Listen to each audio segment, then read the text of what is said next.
So previously we had learned about three different kind of sequences. Our focus in this grade level is only for the arithmetic progression sequence. So in this case, our learning objective is we'll talk about what is an AP sequence, what is the terminology, and then we will go through some examples to find the unknown. So let's take a look at some numbers. 6, 11, then you have 16 and 21 and 26, and then it goes on forever like this. This is a sequence that doesn't stop. So such sequences, when you don't see an end to it, are called infinite sequences. And if there is only a limited set of numbers, then you will call that as a finite sequence. Okay.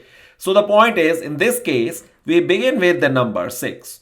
Then we go from 6 to 11, we add plus 5. We go from 11 to 16, we add 5 again, and so on. So there is always a difference of 5 between two successive numbers. So in this case, I will say that my first term in this sequence is equal to 6. And the common difference, which is the difference between two successive numbers, is equal to 5, right? That's exactly what you find here, and so on. These two values, the first term and the common difference, these are the only two values you need to know to create your AP sequence. So a general representation of an AP sequence is, let's say we represent numbers such as A1, A2, A3, and so on up to the nth term, and then it goes on further from there. Okay, so such a sequence is called an AP sequence, such that the difference between two successive terms, known as the common difference, is always constant, and it can be found by finding a difference between two successive terms, right? So this is how you define the terminology in a sequence. It is called a common difference.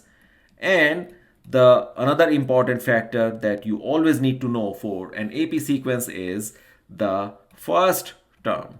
All right.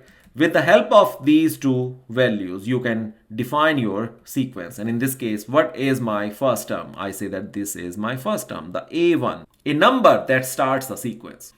And a general representation of finding any term in a sequence, let's say if that is denoted by an, it is equal to a1 plus d times n minus 1.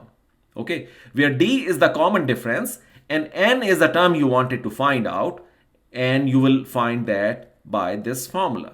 So given this example, if I were to say, what is my first term? A1 is 6. And if I say that d, the common difference, is 5, then if I want to find my fourth term, I'll say that A4 is equal to A1 plus 4 minus 1 times d, right?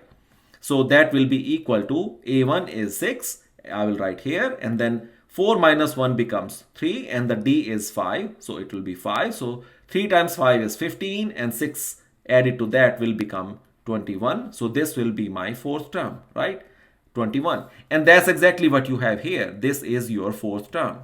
Starting from 6, which is first, 11 second, 16 third, and 21st is the fourth term. That's exactly what you have found. So this is a general formula for defining your nth term in an AP sequence. Now let's take a look at some examples to strengthen this fundamental.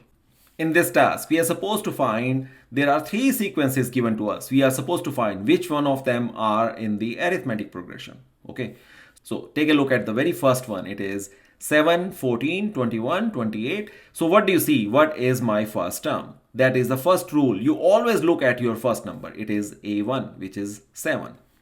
Then I will find out what is my common difference. So I'll compare more than two numbers. So I'll compare the number 1 and 2. The common difference is 7.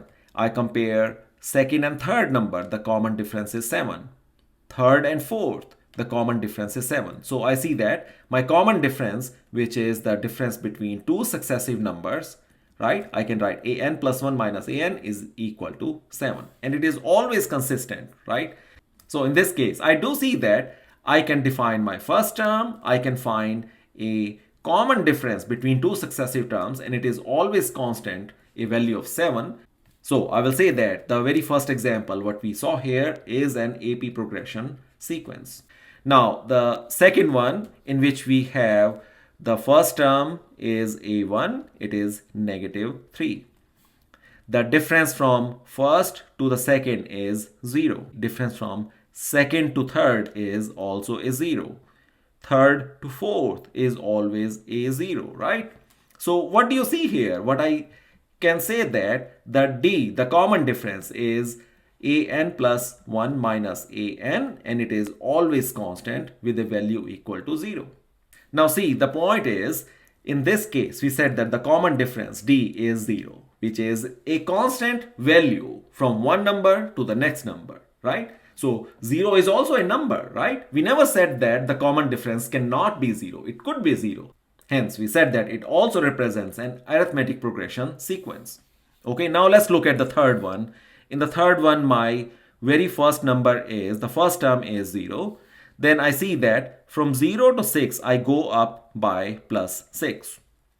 But when I go from second to the third number, it goes by negative 6. Then it goes by plus 6. The common difference, I find two values. One of them is plus 6 and the second one is negative 6. We cannot have two values in an AP sequence of the common difference. So this is not an example of an AP sequence. So as simple as it is, all you have to do is always look for what is the first term and what is the common difference between two successive terms. If that common difference you find to be consistent, is a constant value, then you will find that sequence to be an AP sequence. With that, we will take a pause here, and in our next tutorial, we'll learn a little bit more about the arithmetic progression sequence.